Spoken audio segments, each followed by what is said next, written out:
ವಿದ್ಯಾರ್ಥಿಗಳೇ, ನಮ್ಮ ಯೂಟ್ಯೂಬ್ ಚಾನೆಲ್ಗೆ ಸ್ವಾಗತ. ಇಲ್ಲಿ ನಾವು ನಿಮಗೆ 9ನೇ ತರಗತಿಯ ಗಣಿತವನ್ನ ತಿಳಿಸಿಕೊಡ್ತಿದ್ದೀವಿ. ಅದರಲ್ಲಿ ಮೊದಲನೇ ಅಧ್ಯಾಯ ಸಂಖ್ಯಾ ಪದ್ಧತಿ. ಈ ಸಂಖ್ಯಾ ಪದ್ಧತಿ ಅಧ್ಯಾಯದಲ್ಲಿ ಈಗ ನಾವು ಅಭ್ಯಾಸ 1.2 ಅನ್ನ ಬಿಡಿಸೋಣ. ಅದಕ್ಕಿಂತ ಮೊದಲು ಕೆಲವೊಂದಿಷ್ಟು ಇಂಟ್ರೊಡಕ್ಷನ್ ಪಾಠನ ಕಲಿಯೋಣ. ಹಾಗಾದ್ರೆ ಈ ಅಧ್ಯಾಯ ಬಿಡಿಸ್ಬೇಕಂದ್ರೆ ನಿಮ್ಗೆ ಏನೆಲ್ಲ ಕಾನ್ಸೆಪ್ಟ್ಗಳು ಗೊತ್ತಿರಬೇಕು. ಮೊದಲಿಗೆ ನಿಮ್ಗೆ ಗೊತ್ತಿರಬೇಕಾಗಿರುವಂತ ಕಾನ್ಸೆಪ್ಟ್ ಅಭಾಗಲಬ್ಧ ಸಂಖ್ಯೆ. ಅಭಾಗಲಬ್ಧ ಸಂಖ್ಯೆ ಅಂದ್ರೇನು? ನಾವು ಯಾವೆಲ್ಲ ಸಂಖ್ಯೆಗಳನ್ನ p/q ರೂಪದಲ್ಲಿ ಬರೆಯಕ್ ಸಾಧ್ಯವಿಲ್ಲವೋ ಅಂತ ಸಂಖ್ಯೆಗಳನ್ನ ನಾವು ಅಭಾಗಲಬ್ಧ ಸಂಖ್ಯೆಗಳು ಅಂತ ಕರಿತೀವಿ. ಇಲ್ಲಿ q is not equal to 0 ಇರ್ತೈತಿ ಅಂತ ಸಂಖ್ಯೆಗಳು ಅಭಾಗಲಬ್ಧ ಸಂಖ್ಯೆಗಳು. ನನ್ನ ಲಾಸ್ಟ್ ಕ್ಲಾಸ್ ನಲ್ಲಿ ನಿಮ್ಗೆ ನಾ ಹೇಳ್ಕೊಟ್ಟಿದ್ದೇನೆ ಅಭಾಗಲಬ್ಧ ಸಂಖ್ಯೆ ಅಂದ್ರೇನು ಅಂತ. ಆದ್ರೂ ಕೂಡ ಈ ಅಭ್ಯಾಸಕ್ಕೆ ಸಂಬಂಧಪಟ್ಟಿರೋದ್ರಿಂದ ಇನ್ನೊಮ್ಮೆ ಹೇಳ್ತಿದ್ದೇನೆ. ಹಾಗಾದ್ರೆ ಅಭಾಗಲಬ್ಧ ಸಂಖ್ಯೆ ಅಂದ್ರೇನು? ಯಾವ ಸಂಖ್ಯೆಯನ್ನ ನಾವು p/q ರೂಪದಲ್ಲಿ ಬರೆಯಲು ಸಾಧ್ಯವಿಲ್ಲವೋ ಅಂತ ಸಂಖ್ಯೆಗಳನ್ನ ನಾವು ಅಭಾಗಲಬ್ಧ ಸಂಖ್ಯೆಗಳು ಅಂತ ಕರಿತೇವೆ. ಉದಾಹರಣೆಗೆ √5 ಆಗಿರ್ಬೋದು, √7 ಆಗಿರ್ಬೋದು. ಇವೆಲ್ಲವೂ ಕೂಡ ಏನು? ಅಭಾಗಲಬ್ಧ ಸಂಖ್ಯೆಗಳು. ನೆಕ್ಸ್ಟ್ ಬರುವಂತದ್ದು ವಾಸ್ತವ ಸಂಖ್ಯಾ ರೇಖೆ. ಮೊದಲಿಗೆ ನಿಮ್ಗೆ ಗೊತ್ತಿರ್ಬೇಕು ವಾಸ್ತವ ಸಂಖ್ಯೆ ಅಂದ್ರೆ ಏನು. ವಾಸ್ತವ ಸಂಖ್ಯೆ ಅಂದ್ರೆ ಭಾಗಲಬ್ಧ ಮತ್ತು ಅಭಾಗಲಬ್ಧ ಸಂಖ್ಯೆಗಳ ಸಮೂಹವನ್ನ, ಗುಂಪನ್ನ ನಾವು ವಾಸ್ತವ ಸಂಖ್ಯೆ ಅಂತ ಕರಿತೇವೆ. ಇವಾಗ ವಾಸ್ತವ ಸಂಖ್ಯೆಗಳ ಗಣದಲ್ಲಿ ಅಭಾಗಲಬ್ಧ ಸಂಖ್ಯೆನೂ ಇರ್ತಾವ, ಭಾಗಲಬ್ಧ ಸಂಖ್ಯೆಗಳು ಇರ್ತಾವ. ಅದನ್ನ ನಾವು ವಾಸ್ತವ ಸಂಖ್ಯೆ ಅಂತ ಕರಿತೀವಿ. ಕ್ಲಿಯರ್ ಮಾಡ್ಕೋರಿ. ವಾಸ್ತವ ಸಂಖ್ಯೆಯ ಗುಂಪಿನಲ್ಲಿ, ಗಣದಲ್ಲಿ, ಸಮೂಹದಲ್ಲಿ ಭಾಗಲಬ್ಧ ಸಂಖ್ಯೆನೂ ಇರ್ತೈತಿ, ಅಭಾಗಲಬ್ಧ ಸಂಖ್ಯೆನೂ ಇರ್ತೈತಿ. ಅವುಗಳ ಸಮೂಹವನ್ನ ನಾವು ವಾಸ್ತವ ಸಂಖ್ಯೆ ಅಂತ ಕರಿತೀವಿ. ಹಾಗಾದ್ರೆ ವಾಸ್ತವ ಸಂಖ್ಯಾ ರೇಖೆ ಅಂದ್ರೇನು? ಇವಾಗ ಒಂದು ಸಂಖ್ಯಾ ರೇಖೆ ಇರ್ತೈತಿ, ಹೌದಾ? ಇವಾಗ ಇಲ್ಲಿ 0 ಇರ್ತೈತಿ, ಈ ಕಡೆ ಬರುವಂತವು ಪ್ಲಸ್ ಧನಾತ್ಮಕ ಸಂಖ್ಯೆಗಳಿರ್ತಾವು, ಹೌದಾ? ಈ ಕಡೆ ಬರುವಂತವು ಧನಾತ್ಮಕ, ಇಲ್ಲಿ ಈ ಕಡೆ ಇರುವಂತವು ಋಣಾತ್ಮಕ, ಇದು 0, ಹೌದಾ? ಇವಾಗಿಲ್ಲೇ ಇವು ವಾಸ್ತವ ಸಂಖ್ಯೆಗಳಾದ್ವಾ? ಯಾಕೆ ಭಾಗಲಬ್ಧ ಸಂಖ್ಯೆಗಳು ಇರ್ಬೋದು, ಭಾಗಲಬ್ಧ ಸಂಖ್ಯೆಗಳು ಕೂಡ ಇರ್ಬೋದು. ಇಲ್ಲಿ ಪ್ರತಿಯೊಂದು ಸಂಖ್ಯೆಗೂ ಒಂದೊಂದು ಬಿಂದು ಐತಿ. 0 ಒಂದ ಬಿಂದು ಒಳಗೆ ಗುರುತಿಸ್ರಿ. ಇಲ್ಲ ಆ ರೀತಿ ಇಲ್ಲ. 0ಗೆ ಈ ಬಿಂದು ಇದೆ, 1ಕ್ಕೆ ಈ ಬಿಂದು ಇದೆ. ಪ್ರತಿಯೊಂದು ಸಂಖ್ಯೆಗೂ ತಮ್ಮದೇ ಆದಂತ ಪ್ರತ್ಯೇಕ ಬಿಂದುವನ್ನ ಇಲ್ಲಿ ಏನ್ ಮಾಡೈತಿ? ಗುರುತಿಸೈತಿ. ಈ ಏನು ಒಂದೊಂದು ಸಂಖ್ಯೆಗೆ ಒಂದೊಂದು ಬಿಂದುವನ್ನ ಪ್ರತಿನಿಧಿಸಿವಲ್ಲ, ಇದನ್ನ ನಾವ್ ಏನಂತ ಕರಿತೀವಿ? ವಾಸ್ತವ ಸಂಖ್ಯಾ ರೇಖೆ ಅಂತ ಕರಿತೀವಿ. ಇಲ್ಲೇ ಕಾನ್ಸೆಪ್ಟ್ ಕ್ಲಿಯರ್ ಮಾಡ್ಕೋರಿ. ವಾಸ್ತವ ಸಂಖ್ಯಾ ರೇಖೆ ಅಂದ್ರೇನು? ಸಂಖ್ಯಾ ರೇಖೆ ಮೇಲೆ ಪ್ರತಿಯೊಂದು ಸಂಖ್ಯೆಗೂ ತಮ್ಮದೇ ಆದಂತ ಬಿಂದುಗಳನ್ನ ಪ್ರತ್ಯೇಕವಾಗಿ ನೀಡಿರುವುದರಿಂದ ಇದಕ್ಕೆ ನಾವು ವಾಸ್ತವ ಸಂಖ್ಯಾ ರೇಖೆ ಅಂತ ಕರಿತೀವಿ. ಹಾಗಾದ್ರೆ ವಾಸ್ತವ ಸಂಖ್ಯೆ ಅಂದ್ರೇನು? ಭಾಗಲಬ್ಧ ಮತ್ತು ಅಭಾಗಲಬ್ಧ ಸಂಖ್ಯೆಗಳ ಸಮೂಹವನ್ನ ನಾವು ವಾಸ್ತವ ಸಂಖ್ಯೆ ಅಂತ ಕರಿತೇವಿ. ಕ್ಲಿಯರ್ ಆಯ್ತಲ್ಲ? ನೆಕ್ಸ್ಟ್ ಅಭ್ಯಾಸ 1.2. ಅಭ್ಯಾಸ 1.2 ಒಳಗ್ ಮೊದಲನೇ ಪ್ರಶ್ನೆ ಏನೈತೆ ಅಂದ್ರೆ, ಈ ಕೆಳಗಿನ ಹೇಳಿಕೆಗಳು ಸರಿಯೇ ಅಥವಾ ತಪ್ಪೆ? ಇಲ್ಲಿ ಕೆಲವೊಂದಿಷ್ಟು ಹೇಳಿಕೆಗಳದಾವ್, ಅವು ಸರಿಯೋ ಅಥವಾ ತಪ್ಪು ಅಂತ ನಾವ್ ಏನ್ ಮಾಡ್ಬೇಕಿಲ್ಲ? ಹೇಳ್ಬೇಕು. ನೆಕ್ಸ್ಟ್ ಅದನ್ನ ಸಮರ್ಥಿಸ್ಬೇಕು, ಕಾರಣವನ್ನ ನೀಡ್ಬೇಕು. ಮೊದಲನೇ ಪ್ರಶ್ನೆ ನೋಡ್ರಿ, ಪ್ರತಿಯೊಂದು ಅಭಾಗಲಬ್ಧ ಸಂಖ್ಯೆಯು ಒಂದು ವಾಸ್ತವ ಸಂಖ್ಯೆ. ಪ್ರಶ್ನೆ ನೋಡ್ರಿ, ಪ್ರತಿಯೊಂದು ಅಭಾಗಲಬ್ಧ ಸಂಖ್ಯೆ ಒಂದು ವಾಸ್ತವ ಸಂಖ್ಯೆ. ಹೌದು, ಉತ್ತರ ಸರಿ. ಯಾಕ? ವಾಸ್ತವ ಸಂಖ್ಯೆ ಅಂದ್ರೆ ಏನು? ಭಾಗಲಬ್ಧ ಮತ್ತು ಅಭಾಗಲಬ್ಧ ಸಂಖ್ಯೆಗಳ ಸಮೂಹವನ್ನ ನಾವು ವಾಸ್ತವ ಸಂಖ್ಯೆ ಅಂತ ಕರಿತೀವಿ. ಹಾಗಾದ್ರೆ ಅಭಾಗಲಬ್ಧ ಸಂಖ್ಯೆ ಒಂದು ವಾಸ್ತವ ಸಂಖ್ಯೆ. ಹೌದು, ಸರಿ. ಅದಕ್ಕೆ ಸಮರ್ಥನೆ ಕಾರಣ ಏನ್ ಕೊಡ್ತೇವಿ? ವಾಸ್ತವ ಸಂಖ್ಯೆ ಈಸ್ ಈಕ್ವಲ್ ಟು ಭಾಗಲಬ್ಧ ಸಂಖ್ಯೆ ಪ್ಲಸ್ ಅಭಾಗಲಬ್ಧ ಸಂಖ್ಯೆ. ಇದರ ಅರ್ಥ ಇಷ್ಟೇ, ಭಾಗಲಬ್ಧ ಸಂಖ್ಯೆಗಳ ಸಮೂಹ, ಭಾಗಲಬ್ಧ ಸಂಖ್ಯೆ ಮತ್ತು ಅಭಾಗಲಬ್ಧ ಸಂಖ್ಯೆಗಳ ಸಮೂಹವನ್ನ ನಾವು ವಾಸ್ತವ ಸಂಖ್ಯೆ ಅಂತ ಕರಿತೀವಿ. ನೆಕ್ಸ್ಟ್ ನೋಡ್ರಿ, ಎರಡನೇ ಪ್ರಶ್ನೆ ನೋಡ್ರಿ. ತಿಳಿತಲ್ಲ? ಮೊದಲನೇ ಪ್ರಶ್ನೆ ಕ್ಲಿಯರ್ ಆಯ್ತು. ಎರಡನೇ ಪ್ರಶ್ನೆ ನೋಡ್ರಿ, ಸಂಖ್ಯಾ ರೇಖೆಯ ಮೇಲಿನ ಪ್ರತಿಯೊಂದು ಬಿಂದು √m ರೂಪದಲ್ಲಿರುತ್ತವೆ. ಇಲ್ಲಿ √m ಒಂದು ಸ್ವಾಭಾವಿಕ ಸಂಖ್ಯೆ. ಪ್ರತಿಯೊಂದು ಸಂಖ್ಯೆನೂ √m ರೂಪದಾಗ ಇರ್ತಾವಂತ, m ಒಂದು ಸ್ವಾಭಾವಿಕ ಸಂಖ್ಯೆ ಅಂತ. ತಪ್ಪು. ಯಾಕೆ? ಪ್ರತಿಯೊಂದು ಸಂಖ್ಯೆ √m ಒಳಗಿರಕಾಗ ಅದು ಒಂದು ಸ್ವಾಭಾವಿಕ ಸಂಖ್ಯೆ ಆಗುದಿಲ್ಲ, ಋಣಾತ್ಮಕನೂ ಇರ್ಬೋದು, ಹೌದಾ ಇಲ್ಲ? ಹಾಗಾಗಿ ಸ್ವಾಭಾವಿಕ ಸಂಖ್ಯೆಗಳ ಗಣದಲ್ಲಿ ನೆಗೆಟಿವ್ ನಂಬರ್ಸ್ ಇರಲ್ಲ, 1, ಹೌದಾ? ನೆಗೆಟಿವ್ ನಂಬರ್ಸ್ ಇರ್ತಾವ ಸ್ವಾಭಾವಿಕ ಸಂಖ್ಯೆಗಳ ಗಣದಲ್ಲಿ? ಇಲ್ಲ, ಇರುವುದಿಲ್ಲ.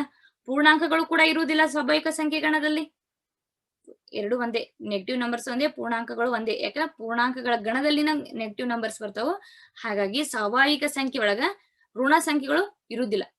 ಅವುಗಳ ವರ್ಗಮೂಲಗಳಾಗಿರುವುದಿಲ್ಲವು. ಒಂದೊಂದ್ ಸಂಖ್ಯೆಗಳು ವರ್ಗಮೂಲಗಳಾಗಿರುವುದಿಲ್ಲ. ರೂಟ್ 7 ಅದಕ್ಕೆ ವರ್ಗಮೂಲಗಳು ಹೌದಾ? ಇಲ್ಲ. ಹಾಗಾಗಿ ಈ ಹೇಳಿಕೆ ಏನೈತಿ? ತಪ್ಪೈತಿ. ಅದಕ್ಕೆ ಸಮರ್ಥನೆ ಏನ್ ಕೊಡ್ಬೋದು? ಋಣ ಸಂಖ್ಯೆಗಳು ಯಾವುದೇ ಸ್ವಾಭಾವಿಕ ಸಂಖ್ಯೆಗಳ ವರ್ಗಮೂಲಗಳಲ್ಲ. ಒಂದು ಋಣ ಸಂಖ್ಯೆ ಐತಿ, ಅದು ಸ್ವಾಭಾವಿಕ ಸಂಖ್ಯೆ ಆಗಕ್ಕೆ ಸಾಧ್ಯ ಇಲ್ಲ. ಅದ್ರದ್ದು ವರ್ಗಮೂಲಗಳು ಕೂಡ ಏನಾಗಿರುವುದಿಲ್ಲ? ಇರುವುದಿಲ್ಲ. ತಿಳಿತಾ? ನೆಕ್ಸ್ಟ್ 3ನೇ ನೋಡ್ರಿ. ಪ್ರತಿಯೊಂದು ವಾಸ್ತವ ಸಂಖ್ಯೆಯು ಒಂದು ಅಭಾಗಲಬ್ಧ ಸಂಖ್ಯೆ. ಪ್ರತಿಯೊಂದು ವಾಸ್ತವ ಸಂಖ್ಯೆ ಒಂದು ಅಭಾಗಲಬ್ಧ ಸಂಖ್ಯೆ ಅಂತ. ಇದು ತಪ್ಪು. ಯಾಕ? ವಾಸ್ತವ ಸಂಖ್ಯೆಗಳ ಗಣದಾಗ ಭಾಗಲಬ್ಧ ಸಂಖ್ಯೆನೂ ಇರ್ತೈತಿ. ಒಂದು ವಾಸ್ತವ ಸಂಖ್ಯೆ ಅಂದ್ರನ ಅದ್ರಾಗ 2 ಇರ್ತಾವ. ಹೌದಾ? ಹಾಗಾಗಿ ಬರೀ ಅದು ಭಾಗಲಬ್ಧ ಸಂಖ್ಯೆನೇ ಆಗಿರ್ತೈತನ? ಇಲ್ಲ, ಆಗಿರುವುದಿಲ್ಲ. ಅದು ಅಭಾಗಲಬ್ಧ ಸಂಖ್ಯೆನೂ ಆಗಿರುವುದಿಲ್ಲ. ಭಾಗಲಬ್ಧ ಸಂಖ್ಯೆನೂ ಕೂಡ ಏನಾಗಿರ್ತೈತಿ? ಆಗಿರ್ತೈತಿ. ಹಾಗಾಗಿ ಇವ್ರು ಕೊಟ್ಟಂತ ಹೇಳಿಕೆ ಏನೈತಿ? ತಪ್ಪೈತಿ. ಪ್ರತಿಯೊಂದು ವಾಸ್ತವ ಸಂಖ್ಯೆಯು ಒಂದು ಅಭಾಗಲಬ್ಧ ಸಂಖ್ಯೆ. ತಪ್ಪಿದು. ಅದಕ್ಕೆ ಕಾರಣ ಏನಂದ್ರ ವಾಸ್ತವ ಸಂಖ್ಯೆಗಳ ಗಣದಲ್ಲಿ ಭಾಗಲಬ್ಧ ಸಂಖ್ಯೆಗಳು ಕೂಡ ಏನಕ್ಕವಿಲೆ ಬರ್ತಾವು. ತಿಳಿತಲ್ಲ?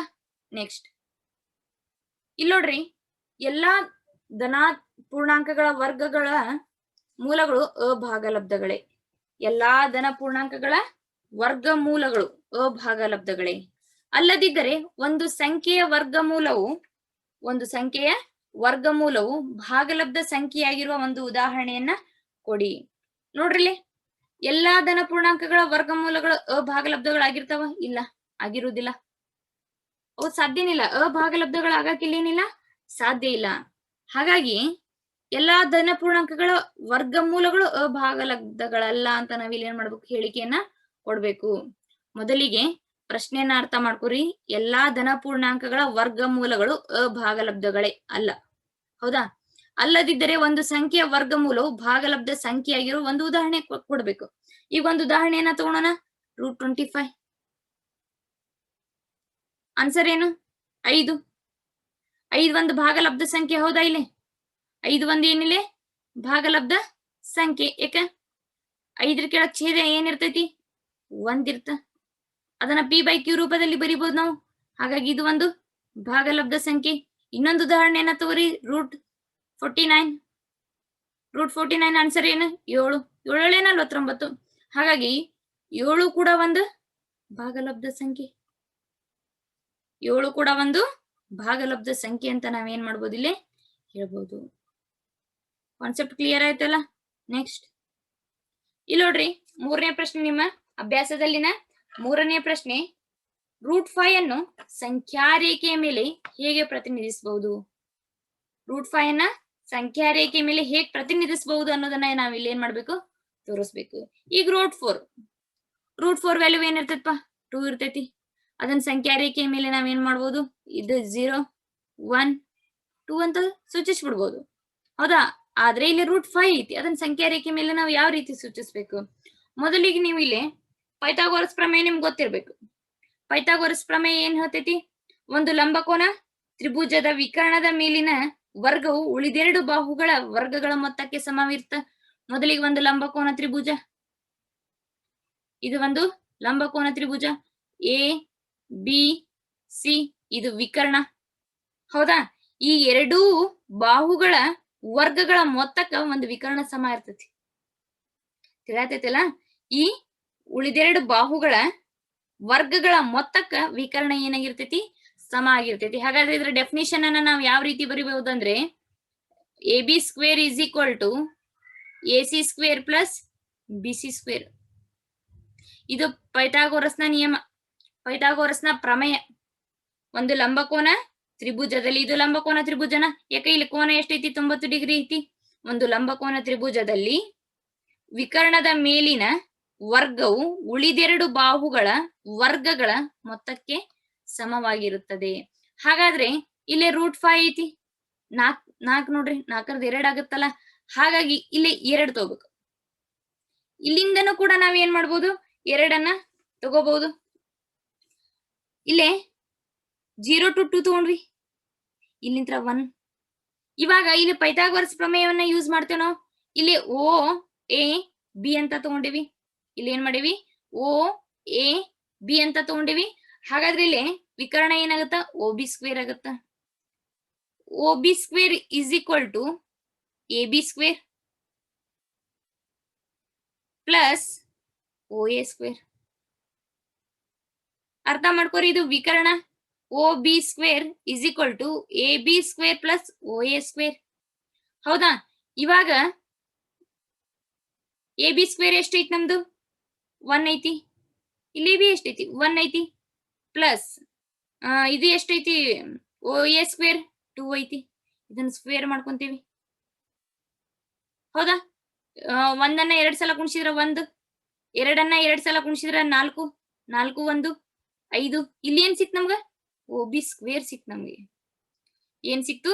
ಒ ಬಿ ಸ್ಕ್ವೇರ್ ಸಿಕ್ತು. ಹಾಗಾದ್ರೆ O B is equal to √5. ಇವಾಗ ಇಲ್ಲಿ ಒಂದು ವಿಕರ್ಣ ಸಿಕ್ತು. ಈ ವಿಕರ್ಣದ ಅಳತೆಯನ್ನ ನಾವು ತ್ರಿಜ್ಯ ತಗೋಬೇಕು. ತ್ರಿಜ್ಯ ತಗೊಂಡು ಈ ಅಳತೆಯನ್ನ ಏನ್ ಮಾಡ್ಬೇಕು? ಅಳದು ಈ ಬಿಂದುವಿನ ಮೇಲಿಟ್ಟು ಈ ರೀತಿಯಾಗಿ ಗೆರೆಯನ್ನ ನಾವೇನ್ ಮಾಡ್ಬೇಕಿಲ್ಲ? ಎಳ್ಕೋಬೇಕಾಗುತ್ತೆ. ಇದ್ರ ಅಳತಿ ತಗೋಬೇಕು. ಇದ್ರ ಅಳತಿ ತಗೊಂಡು ಇಲ್ಲಿಂತ್ರ ಹಿಂಗ ಎಳ್ಕೊಂತ ಬಂದ್ರಿ ಅಂದ್ರೆ ನೀವು ಇಲ್ಲಿ ಕಟ್ ಆಗುತ್ತ. ಇಲ್ಲಿ ಕಟ್ ಆದಾಗ ಇಲ್ಲಿ ಆನ್ಸರ್ ಎಷ್ಟಿರ್ತ? 2.24 ಇರ್ತ. ತಿಳಿಯತ್ತಲ್ಲ? ಇಲ್ಲಿ ಕಟ್ ಆದಾಗ ಆನ್ಸರ್ ಎಷ್ಟಿರ್ತ ನಿಮ್ದು? 2.24 ಇರ್ತ. ತಿಳಿತಲ್ಲ?